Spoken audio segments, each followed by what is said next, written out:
এই হেলাল ভাই, আরে কই গেলেন আপনি? ভালো আছেন? আলহামদুলিল্লাহ। আরে ভাই মোটামুটি ভালো ভাই। আপনার গান শোনার জন্য ভাই দর্শক সব সময় অপেক্ষা থাকে, আপনি এটা তো ইনশাআল্লাহ শুরু করে দেন।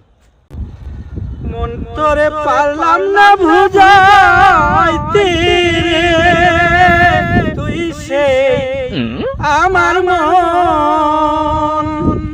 বাহ বাহ, সোনা দিয়া বানলাম রে ঘর, দয়াল গুনে করলো ধরো রে সোনা দিয়া বানলাম রে ঘর, দয়াল গুনে করলো ধরো রে আমার সেই ঘর ছাড়িয়া ময়না যাবে রে,